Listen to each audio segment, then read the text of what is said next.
Bismillahirrahmanirrahim. Assalamualaikum warahmatullahi wabarakatuh. Perkenalkan nama saya Ajis Miftah Firdaus, kelas 3B. Di sini saya akan menjelaskan tentang analisis integrasi keislaman pada kimia pangan. Yang akan dijelaskan pada kesempatan kali ini yaitu ada pendahuluan, ada hasil dan pembahasan, ada kesimpulan, dan yang terakhir ada metode penelitian. Yang pertama yaitu pendahuluan. Pendahuluan yaitu ada kimia pangan, yaitu salah satu cabang kimia yang membahas tentang perubahan yang terjadi pada makanan. Lalu juga ada integrasi keislaman, yaitu upaya untuk menyatukan wahyu Tuhan dengan temuan manusia. Jadi dengan kata lain, kimia pangan yang terintegrasi ini yaitu menyatukan antara cabang dari kimia yang membahas tentang makanan yang disambungkan pada nilai-nilai keislaman yang sudah tertuai dalam wahyu Tuhan. Kedua, ada metode penelitian. Pada metode penelitian, yaitu metode ini menggunakan model research and development dengan model 4-step. Teaching material development model ini memiliki beberapa tahapan. Yang pertama ada seleksi, strukturisasi, karakterisasi, dan reduksi. Pada tahap pertama yaitu seleksi, yaitu kajian kepustakaan untuk mengumpulkan informasi yang berkaitan dengan materi yang akan dianalisis. Nah, untuk kegiatan yang dilakukan pada seleksi ini, yang pertama ada mengembangkan indikator materi, yang kedua ada menganalisis konsep sesuai dengan indikator yang akan dikembangkan, yang ketiga mengumpulkan sumber referensi, dan yang keempat ada menganalisis integrasi kesamaan yang dapat dilakukan pada materi yang telah ditentukan. Untuk yang kedua yaitu strukturisasi. Jadi menstrukturkan materi tahap seleksi secara didaktis agar materi dapat lebih mudah dipahami.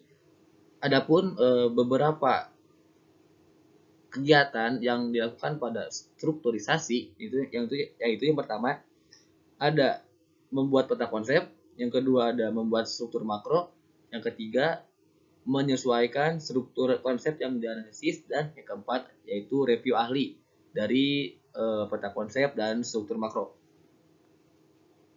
Yang ketiga ada karakterisasi atau karakteristik, yaitu mengidentifikasi karakter konsep menggunakan penulisan ide pokok.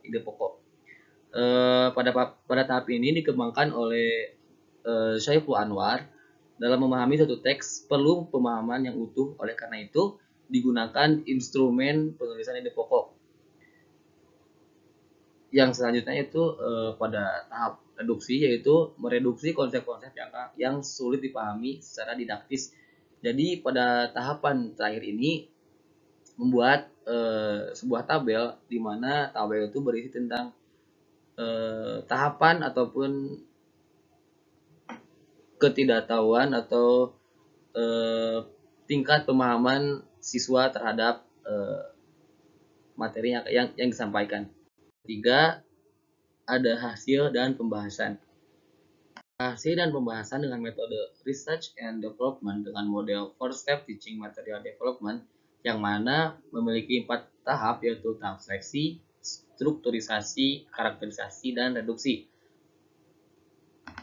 Yang pertama yaitu pada tahap seleksi. Pada tahap seleksi ini yaitu dengan mencari informasi mengenai materi yang akan dianalisis. Sumber yang digunakan pada penelitian ini yaitu bersumber dari buku teks kimia pangan, komponen makro, dan kimia pangan.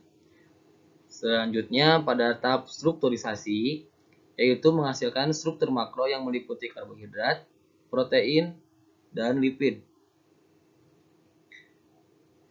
Yang ketiga yaitu pada tahap karakterisasi, yaitu dihasilkan persentase tingkat kesulitan dan keterpahaman teks konsep yang telah diintegrasi. Yang keempat yaitu pada tahap reduksi, yaitu mendapatkan tingkat keterpahaman yang rendah ataupun sedang. Yang keempat yaitu kesimpulan. Dapat disimpulkan dari analisis integrasi kesamaan dalam kimia pangan menghasilkan 10 konsep integrasi kesamaan, yaitu yang pertama meliputi sumber karbohidrat dan protein serta manfaat karbohidrat, protein, dan lipid berupa gandum, kurma, madu, daging, susu, habatus sauda, dan minyak zaitun. Berdasarkan uji karakteristik didapatkan hasil rata-rata yaitu 90%. Hal ini menunjukkan bahwa konsep yang telah diintegrasi memiliki kriteria mudah dengan tingkat keterpahaman yang tinggi dan layak untuk disampaikan atau dibaca oleh mahasiswa. Sekian presentasi dari saya, mohon maaf bila ada kesalahan. Terima kasih. Wassalamualaikum warahmatullahi wabarakatuh.